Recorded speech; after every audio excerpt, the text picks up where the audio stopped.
So now with Pawlenty dropping out, Rick Perry dropping in, and Michelle Bachmann and Ron Paul dominating the Ames straw poll, we got ourselves a race. We have a top tier. It is Mitt Romney, Rick Perry, and Michelle Bachmann. We have a new top tier, and it's Perry, Mitt Romney, and Bachmann. There's now a top tier in this race, at least for now, of Romney, Perry, and Bachmann. I mean, I think that's fair to say. Really fair to say? You're not forgetting, I don't know, anyone, say an ideologically consistent 12-term congressman who came within less than 200 votes of winning the straw poll? Isn't anyone going to give that gentleman a little love? There's a top tier now of Bachmann and Perry and Romney, and, you know, we haven't mentioned, and we should. Thank you. We haven't mentioned, and we should, Rick Santorum, who did really surprisingly well for the amount of money and resources he had. Rick Santorum? He didn't get half of what Ron Paul got. He lost to the guy who lost so bad he dropped out of the race. Santorum?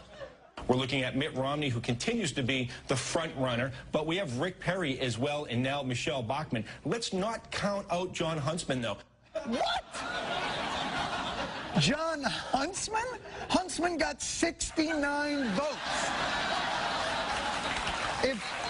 If all of Jon Huntsman's supporters met at the same Ames, Iowa Quiznos, the fire marshal would say, yeah, that's fine, no problem.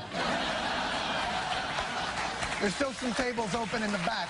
Huntsman was the only Mormon running in the straw poll, and he came in second amongst Mormons. And by the way, this pretending Ron Paul doesn't exist for some reason has been going on for weeks. A new Gallup survey showing Rick Perry running second to Mitt Romney, knocking down Iowa favorite Michelle Bachmann to fourth. Behind who? Fourth behind who?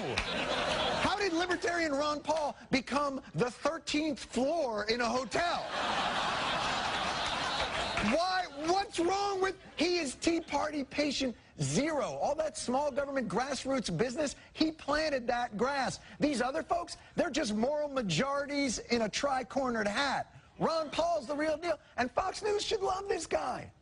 But watch the disconnect between the debate moderators at Fox's Thursday debate and the debate audience.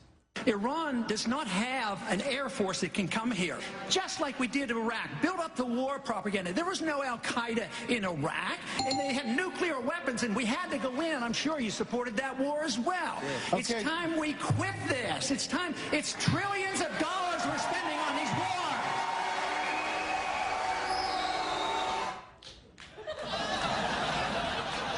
What's with the smirk and the eye roll? The crowd goes nuts, and you do one of these.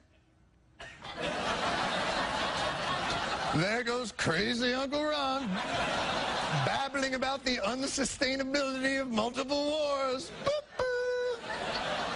He's the one guy in the field, agree with him or don't agree with him, who doesn't go out of his way to regurgitate talking points or change what he believes to fit the audience he's in front of. And you're treating him like if this were Celebrity Apprentice, he'd be this guy. By the way, at the Ames, Iowa straw poll, Busey beat Huntsman 77-69.